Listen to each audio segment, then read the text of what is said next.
Good morning viewers. दरोगा एवं लेखपाल विशेषांक के अंतर्गत आज हम लोग एक नई सीरीज शुरू कर रहे हैं, मॉडर्न हिस्ट्री। इसमें हम लोग भारत में यूरोपियों का जो आगमन है उनके बारे में पढ़ेंगे। आज हम लोग पुर्तगाली और डचों के बारे में पढ़ेंगे। सबसे पहले यहाँ पर हम देख लेते हैं कि जो भारत में यूरोपीय आए वो किस क्रम में आए। कभी कभी ये क्रम आपसे पूछ लिया जाता है। तो भारत में सबसे पहले आने वाले थे पुर्तगाली, दूसरे नंबर पे आने वाले थे डच, तीसरे नंबर पे आए थे अंग्रेज, चौथे नंबर पर आए थे डेनिश लोग, डेनमार्क के लोग, और चौथे नंबर पर आए थे फ्रेंच लोग, यानी फ्रांस से आए थे। आइए सबसे पहले पुर्तगालियों के बारे में जान लेते हैं। 20 मई 1498 को भारत में आने वाला प्रथम पुर्तगाली, या आप कह सकते हैं कि भारत में आने वाला सबसे पहला यूरोपीय था वास्को डिगामा।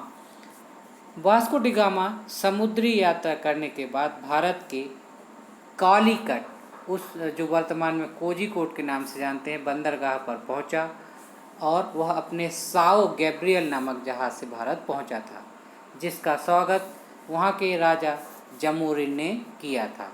उसी वर्ष यानी 1498 ईस्वी में पुर्तगीज ईस्ट इंडिया कंपनी की स्थापना हुई। 1499 ईस्वी में वास्को डिगामा भारत से काली मिर्च लेकर वापस चला गया, जिसको उसने पुर्तगाल में बेचकर 60 गुना ज़्यादा फ़ायदा कमाया।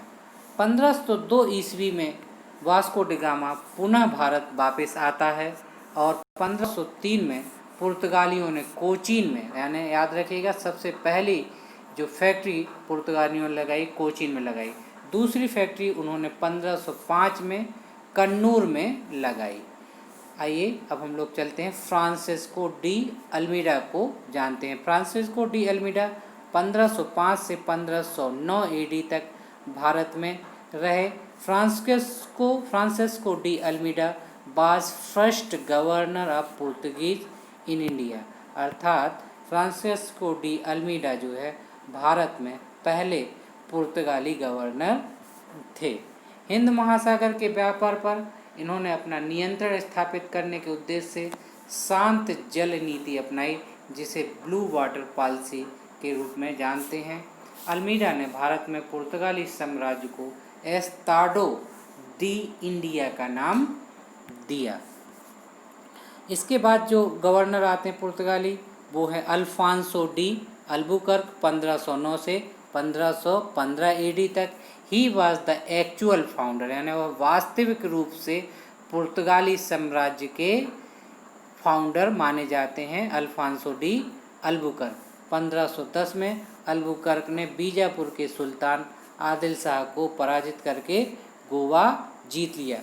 भारत में जो आम की सबसे अच्छी किस्म मानी जाती है अल्फांसो आम, उसको अल्बुकर्क द्वारा भारत में लाया गया।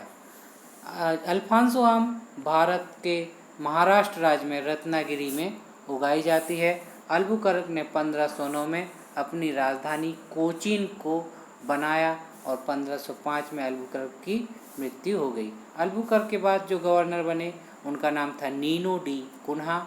ये 1529 से 1538 के बीच में गवर्नर है। कुन्हा ने पुर्तगालियों की राजधानी कोचीन से गोवा स्थानांतरित कर दी। आइए देखते हैं, पुर्तगाली सबसे पहले भारत में आए थे और सबसे बाद में गए। पुर्तगाली 1961 तक भारत में रहे। 1961 में गोवा को पुर्तगालियों से पूरी तरह मुक्त करा लिया गया।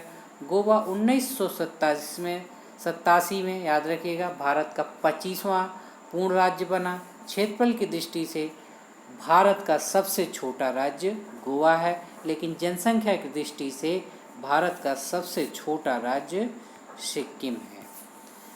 सन 1661 में ब्रिटिश राजकुमार चार्ल्स द्वितीय के साथ पुर्तगाली राजकुमारी कैथरीन का विवाह हुआ। फलस्वरूप 1668 में बॉम्बे को उपहार स्वरूप अंग्रेज़ों को दे दिया गया। यहाँ पर आप सुधार कर लीजिएगा, चाल नहीं है, चार्ल्स है, ठीक है। पुर्तगालियों के योगदान को देख लेते हैं। पुर्तगालियों को बहुत योगदान रहा है। तो पहला योगदान, पुर्तगालियों ने प्रिंटिंग प्रेस की शुरुआत की थी। सर्वप्रथम प्रिंटिंग प्रेस 1556 में गोवा में स्थापित किया था पुर्तगालियों ने। तीसरा, भारत में आलू और तंबाकू की खेती शुरू करने का श्रेय भी पुर्तगालियों को जाता है। पुर्तगालियों ने ही भारत में प्रथम गिरजाघर, जिसे चर्च कहते हैं, 1510 में केरल में निर्माण किया था। आइए डच लोगों के बारे में जान लेते हैं। डच लोग नीदरलैंड या हॉलैंड के लोगों को ही डच कहा जाता है। भारत में जो सबसे पहले आने वाला डच था उसे हम कॉर्नेलियस हाउटमैन के नाम से जानते हैं।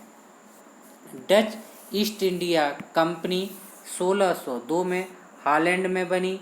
डचों ने कोरोमंडल तट को अपने व्यापार का आधार बनाया और 1605 में मूसलीपट्टनम में प्रथम व्यापारिक केंद्र की स्थापना डचों ने की। भारत से वस्तु नहीं है, यहाँ पे वस्त्र है, याद रख लीजिएगा, ये वस्त्र है। वस्त्र निर्यात सर्वप्रमुख वस्तु बनाने का श्रेय डचों को जाता है। डचों ने भारत में स्वर्ण सिक्के यानी पेगोडा कॉइन चलाए। अंग्रेजों ने 1759 में डचों को बेदरा के युद्ध में पराजित कर दिया और उनके व्यापार पर कब्जा कर लिया। तो ये था आज का लेक्चर। इसको लाइक करिए, शेयर करिए, कमेंट करिए और बेल आइकन दबा दीजिए ताकि आपको हमारे आने वाले वीडियो के नोटिफिकेशन पहले से पहले प्राप्त हो सके। Good bye.